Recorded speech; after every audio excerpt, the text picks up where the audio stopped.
Bonjour, je suis Chris Burns, bienvenue dans The Network. Nous nous connectons avec des experts pour aller au cœur d'un sujet d'actualité. Nos invités ont 25 secondes maximum pour intervenir. Voici le sujet que nous allons traiter aujourd'hui. C'était un sommet de plus visant à éviter une catastrophe avec comme enjeu l'avenir de l'euro. Les dirigeants européens se sont mis d'accord sur la création d'un mécanisme de supervision bancaire et ont assoupli les conditions de recapitalisation des banques pour sauver l'Espagne.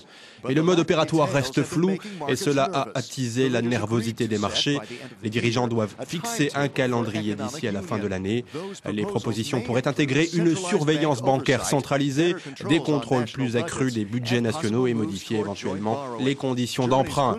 La Bundesbank, la banque centrale allemande, a insisté sur le fait que l'union bancaire allait de pair avec un contrôle centralisé des budgets nationaux, ce qui pourrait signifier plus d'austérité et déstabiliser des pays comme la Grèce. Les réformistes arguent qu'une hausse des financements des projets d'infrastructures, pourvoyeurs d'emplois, serait une solution. Mais la solution ne consiste-t-elle pas à gagner du temps avant l'effondrement de l'euro ? Pour en parler, trois experts. Au Parlement européen, le chef de l'Alliance des démocrates et des libéraux, Guy Verhofstadt. Selon lui, le temps presse, il faut trouver une solution permanente à la crise de la dette.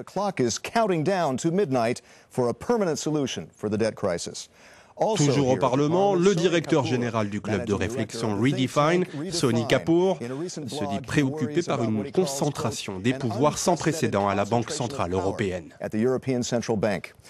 Et depuis le studio d'Euronews à Bruxelles, le professeur d'économie à l'université de Bruxelles, André Sapir, il estime que si l'union bancaire n'aboutit pas rapidement, cela pourrait mettre en péril l'union monétaire. Ma première question s'adresse à vous tous, commençons par Guy. Pensez-vous vraiment que les 27 ou au moins les membres de l'eurozone vont rogner sur leur souveraineté en faveur d'une autorité bancaire centrale ? Je pense que c'est la seule solution, l'abandon du transfert de souveraineté. Pas seulement à la Banque centrale européenne, mais plus globalement à un niveau européen, à la Commission européenne, ce qui implique la création d'eurobonds et une mutualisation partielle de la dette. Sans ce marché commun de la dette, je ne pense pas qu'on aboutira à une solution.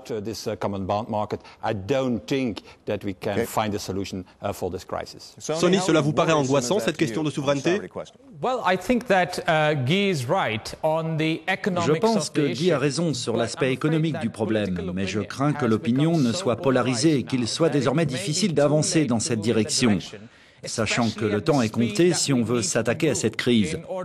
Il faudrait ici impliquer davantage les citoyens, et pour cela, nous n'avons pas assez de temps. Monsieur André Sapir, qu'en pensez-vous ? Ce projet va-t-il rester lettre morte ? Est-il voué à l'échec ? Non, je pense que l'union bancaire est un bon projet, concret, et que le transfert de souveraineté est envisageable.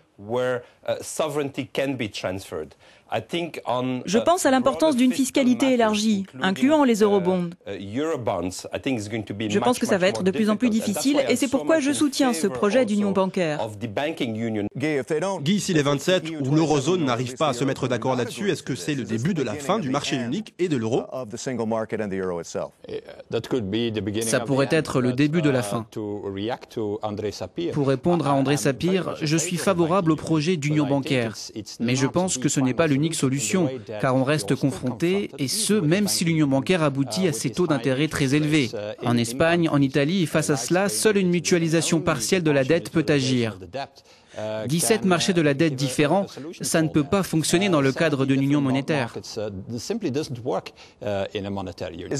Cela peut-il vraiment briser le cercle vicieux de la dette dont parlaient les dirigeants européens au sommet du mois de juin ? Quant à la mise sur pied d'un plan pour la fin de l'année, n'est-ce pas trop tard, trop dangereux d'attendre, Sony ? Je pense que l'échéance fin 2012 s'est déjà transformée en fin 2013. Ce qui a été décidé sur le papier était très bien, à savoir que le cercle vicieux entre les banques et l'État serait brisé avec des recapitalisations directes des banques espagnoles. Mais ce calendrier semble déjà être quelque chose d'hypothétique, comme si les changements allaient intervenir au plus tôt en 2014.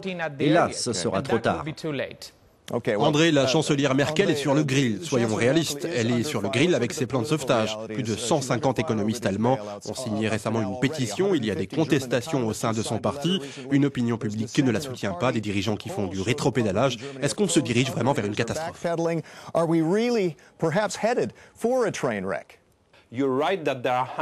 Vous avez raison, quelques 150 économistes allemands ont signé une pétition contre le projet d'union bancaire. Mais 150 autres économistes allemands en faveur de ce projet ont répliqué. Et je pense qu'on assiste à un débat très vif en Allemagne. Il serait d'ailleurs souhaitable que ce débat existe aussi dans d'autres pays. Donc je pense que l'Allemagne est mieux préparée, d'une certaine manière, à faire un pas en avant en raison de son système politique fédéral. Je pense que le plus dur, ce sera la France. Très bien. Guy, revenons à cette question de souveraineté. La BCE outrepasse-t-elle son rôle en s'octroyant plus de pouvoir ? C'est une institution dont les membres ne sont pas élus et qui dicte la conduite des États. Mais c'est normal que vous ayez dans le cadre de l'union monétaire une banque centrale très forte. Regardez la réserve fédérale aux États-Unis. Ses pouvoirs sont bien supérieurs à ceux de la BCE. Ceci dit, je ne pense pas que ce soit un problème politique. C'est une crise politique, pas économique ni financière, car nous sommes actuellement dans l'incapacité, en raison de problèmes politiques internes dans de nombreux États, de franchir l'étape d'union fédérale. Et c'est là la nature de cette crise. Ok, Sonny, vous pouvez dire qu'il y a des lacunes en matière de démocratie, peut-être, mais où doit-on chercher la solution ? Je suis d'accord pour dire que la seule institution qui a été efficace durant cette crise est la BCE. Et si elle a été efficace, c'est en partie parce que le processus de décision y est plus simple. Je pense que cela rejoint des questions fondamentales sur le fonctionnement d'un système financier commun à plusieurs États au XXIe siècle. Est-il possible, en fait, de réconcilier responsabilité et démocratie au sein du système financier que nous avons développé ? Je crains que la réponse ne soit non. André, qu'en pensez-vous ?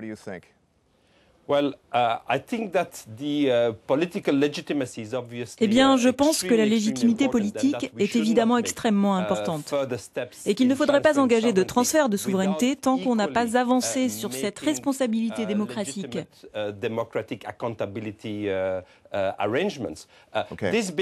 Cela étant dit, je pense que la BCE a une forte légitimité et précisément parce qu'elle tient ses promesses, ce que les politiques n'ont pas été capables de faire jusque-là. Puis-je réagir à cela ? Oui, allez-y, Guy. Simplement, nous avons une institution qui incarne cette responsabilité démocratique. Il s'agit du Parlement européen qui contrôle la Commission européenne. Le problème, c'est que pour l'instant, ce sont les chefs d'État et de gouvernement qui essayent de résoudre cette crise au sein du Conseil européen. Mais ils n'y arrivent pas. Et les marchés ne les croient pas capables d'y parvenir. Donc, on doit reconsidérer le rôle de la Commission européenne, contrôlée par les parlements nationaux et par le Parlement européen.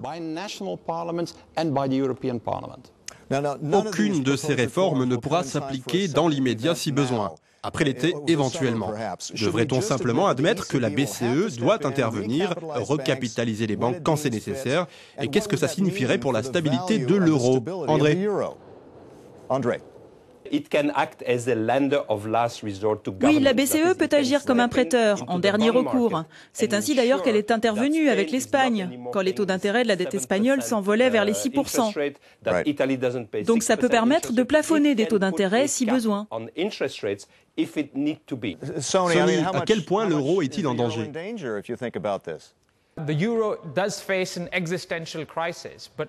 L'euro fait face à une crise existentielle, mais André a raison. Si la BCE décide d'intervenir et de plafonner les taux d'intérêt des dettes souveraines à 5%, comme on l'a suggéré l'année dernière, ça permettrait de gagner du temps et de mettre en place les réformes politiques qu'évoquait Guy tout à l'heure, car c'est un travail de longue haleine. Ok, enchaînez, Guy. J'espère que la BCE ne va pas agir trop vite, cependant. Pourquoi ? Parce que je connais les politiques qui doivent évacuer la pression pour prendre des décisions et pour se mettre d'accord sur les réformes nécessaires. Ce sera le mot de la fin. J'aimerais remercier mes invités, Guy Verhofstadt, Sonny Kapor et André Sapir. Je suis Chris Burns. À bientôt et merci pour votre fidélité à The Network.